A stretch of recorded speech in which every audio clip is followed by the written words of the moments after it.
to the honorable diplomatic community and to the international community.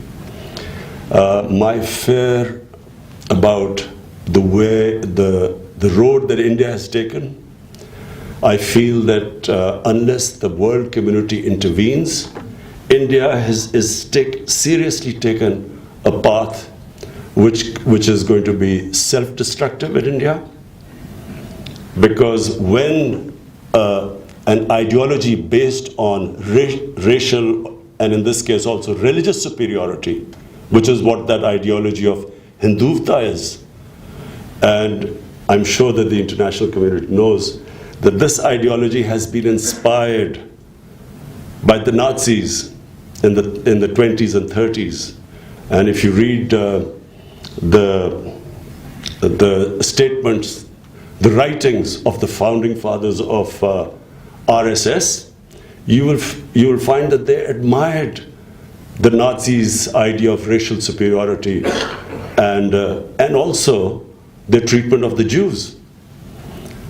And so that sort of ideology, when it takes over a country of over 1 billion people, nuclear armed, it has consequences. And therefore, I've been since 5th August last year, when Kashmir was unilaterally annexed, violating United Nations resolutions, bilateral agreement, similar agreement with Pakistan, revoking their own constitution, Article 370. At that time, the world community didn't understand what was going on. So I tried my best to explain to world leaders, I tried to explain to them that this is just the beginning. That this ideology, which is stated in their manifesto about Hindu superiority, I explained to the world leaders that this is going to have consequences. Unfortunately, no one understood. And because India has such a great international image, the land of Ravi Shankar and Nirvana and gurus, no one actually understood what had happened to India. The India of Gandhi and Nehru, their constitution of pluralism and secularism, everything after 5th August, we knew that was being reversed.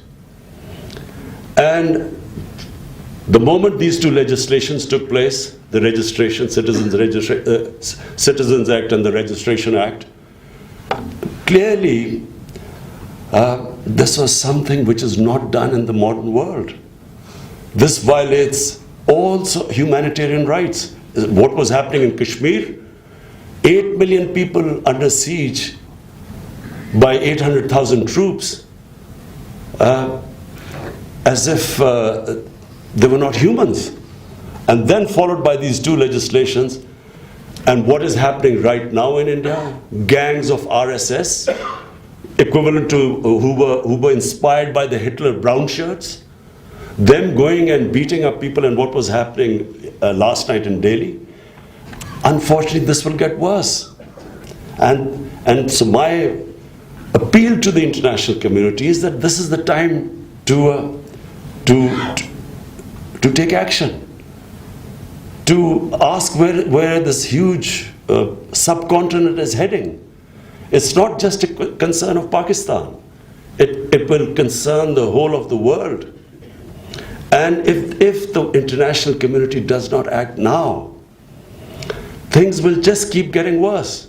Because where this RSS-led government, this Modi government, where it is headed, as I explained in Urdu, it's impossible once this sort of ideology comes out of the bottle, once this genie comes out of the bottle, it's impossible to put it back in again. Because once these heady concepts of racial superiority, ultra-nationalism, once they get out from, as I said, from the bottle, it's not possible to again tell them that no, we got it wrong. And so, with such a huge minority which will be excluded, and you're talking about 500 million people, including 200 million Muslims, Sikhs, Christians, Dalits, tribals. This is over 500 million people which will be excluded from the mainstream according to the Hindutva ideology. So what are the consequences of this? What we saw in Delhi last night is just the beginning. I don't see how this is going to stop. I don't see how, from where the Modi government has gone, how it will take back these two legislations. Because if, as I said, if they take them back, there will be a reaction from the ranks of these extremists, RSS groups, the same extremists, the RSS extremists who assassinated Mahatma Gandhi as being too soft on the Muslims. And therefore, I feel that the international community must take notice, or if not, if they don't act right now, at least they should observe what is going on. And my contention is it will only get worse, because I don't see how where India is headed, how they are going to reverse this situation.